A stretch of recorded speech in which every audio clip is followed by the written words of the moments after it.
So let's talk about this tweet. This is something that needs to get called out because it's dangerous, it's dishonest, and literally it's designed to stir hate from you.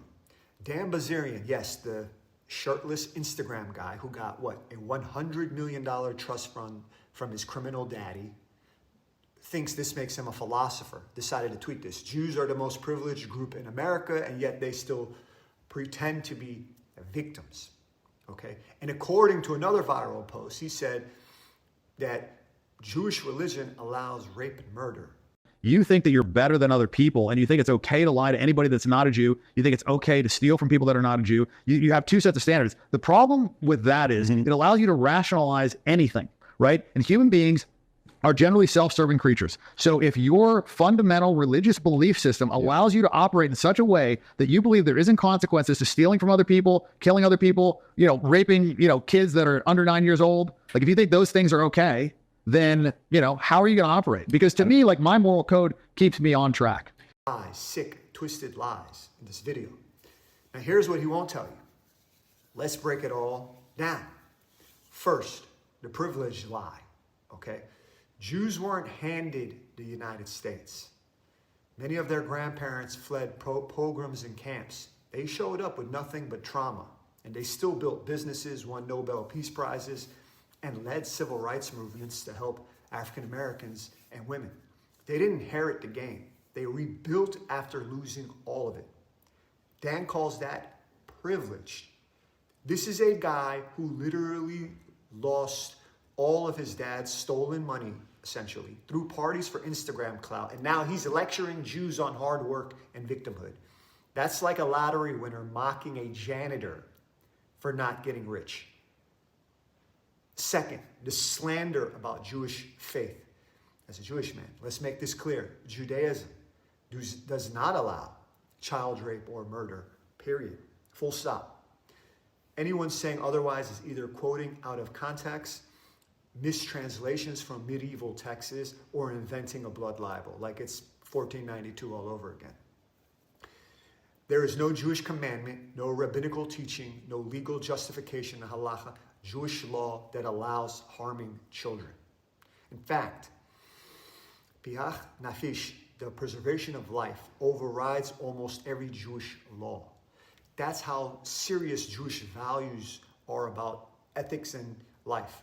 Dan is pushing hate speech that sounds like it came straight out of a Nazi pamphlet, just dressed in a fake Miami tan. Okay? Third, Dan's neocon lie. Like in this clip. Always the global. What the fuck is a globalist? The globalists are a conglomerate of very powerful, wealthy, ultra-billionaires of many different races who conspire together to control the world for their elite, small group of society, heavily influenced by the World Economic Forum, by other different agencies. That happen to be Jewish? World Economic Forum is literally Nazi. No, the neocons, the fucking globalists, it's all just words. They're not. That's what I'm saying. To you, everyone is Jewish. Really? Like 11 out of the 12 most prominent neocons were fucking Jewish. Here we go again, dude. It's you think I'm wrong? No, yeah, George Bush. Okay, there's one. The Koch brothers. They financed the entire neocon movement. The Walmart family. I mean, like, we're talking about, like, just there, I just put together $150 billion worth of money for Neocon Inc. But no, the Jews. I'll give you the. I just. Oh, you're Chat GPT. There's definitely a lot of them. Bilzerian is claiming 11 out of 12 neocons are basically Jews. Even if you hated neocons, that statement is not just false, it's disinformation. It's lazy disinformation. Let's name 8 who are not Jewish. Number 1, John Bolton. Number 2, Mike Pence. Number 3, Dick Cheney.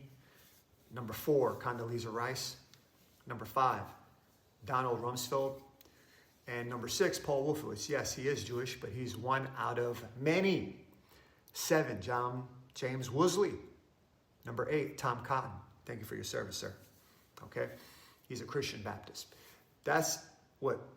Not 11 out of 12. That's you just handpicking to make Jews the scapegoat for wars America chose with bipartisan support. It's a classic propaganda. Take a few Jewish names in a movement, exaggerate, and then blame the whole group. I mean, it makes you wonder why Dan Bilzerian went to Qatar. What happened there? And this is how hate spreads, right? And it's happening in the EU, and it's happening again.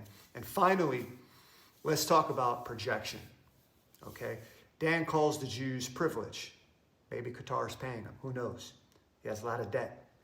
Let's walk through the irony step by step. He didn't build his wealth. He inherited it. Okay? He didn't fight in combat. He flunked out of the Navy SEALs. He didn't innovate anything. He played poker with his dad's fraud money. And now he tells millions of followers that Jews, Holocaust survivors, descendants, are pretending to be victims. That's low, even for you, Dan.